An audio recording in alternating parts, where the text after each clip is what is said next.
നമസ്കാരം. ലോക്സഭാ തെരഞ്ഞെടുപ്പിൽ മൂന്നാം ഘട്ടത്തിലേക്കുള്ള നാമനിർദ്ദേശ പത്രിക സമർപ്പിക്കാനുള്ള തീയതി ഇന്ന് അവസാനിക്കാനിരിക്കെ എല്ലാ അഭ്യൂഹങ്ങൾക്കും വിരാമമിട്ടുകൊണ്ട് രാഹുൽ ഗാന്ധി റായ്ബറേലിയിൽ സ്ഥാനാർത്ഥിയാകും എന്നുള്ള പ്രഖ്യാപനം കോൺഗ്രസ് പാർട്ടി നടത്തിയിരിക്കുന്നു. കോൺഗ്രസ് നേതൃത്വത്തിലുള്ള ആളുകൾ പോലും പ്രതീക്ഷിച്ചതല്ല രാഹുൽ ഗാന്ധി രണ്ടാമതൊരു മണ്ഡലത്തിൽ കൂടി മത്സരിക്കുമെന്ന്. പക്ഷേ ഈ ഒരു വിവരം ആഴ്ചകൾക്ക് മുൻപ് തന്നെ പ്രധാനമന്ത്രി നരേന്ദ്രമോദി കൃത്യമായി പ്രവചിച്ചിരുന്നു. ഏപ്രിൽ 26 നടന്ന രണ്ടാം ഘട്ട തെരഞ്ഞെടുപ്പിന് ശേഷം രാഹുൽ ഗാന്ധി വയനാട് അല്ലാതെ മറ്റൊരു സീറ്റിൽ കൂടി മത്സരിക്കുമെന്നായിരുന്നു പ്രധാനമന്ത്രി നരേന്ദ്രമോദി മുൻകൂട്ടി പ്രവചിച്ചത്. ഏപ്രിൽ 20-ാം തീയതി ഏഷ്യാനെറ്റ് ന്യൂസിന് നൽകിയ ഒരു പ്രത്യേക അഭിമുഖത്തിലാണ് പ്രധാനമന്ത്രി നരേന്ദ്രമോദി മുൻകൂട്ടി തന്നെ രാഹുൽ ഗാന്ധിയുടെ ഈ രണ്ടാം സ്ഥാനാർത്ഥിത്വം പ്രവചിച്ചിരുന്നത്.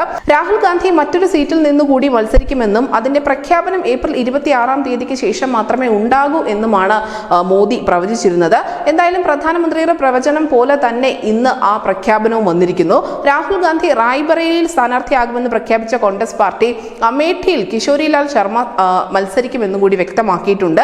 പ്രിയങ്ക ഗാന്ധി മത്സരിക്കുന്നില്ല എന്ന് അറിയിക്കുകയായിരുന്നു. എന്തായാലും രാഹുലിന് പോലും താല്പര്യമില്ലാതിരുന്ന, അല്ലെങ്കിൽ കോൺഗ്രസിലെ നേതൃത്വത്തിന് പോലും ഉറപ്പില്ലാതിരുന്ന രണ്ടാം സ്ഥാനാർത്ഥിത്വം എങ്ങനെയാണ് പ്രധാനമന്ത്രി നരേന്ദ്രമോദി ഇത്ര കൃത്യമായി പ്രവചിച്ചത് എന്നുള്ള ചർച്ചയിലാണ് ഇപ്പോൾ സൈബർ ഇടങ്ങൾ. News desk Indian Malayalam.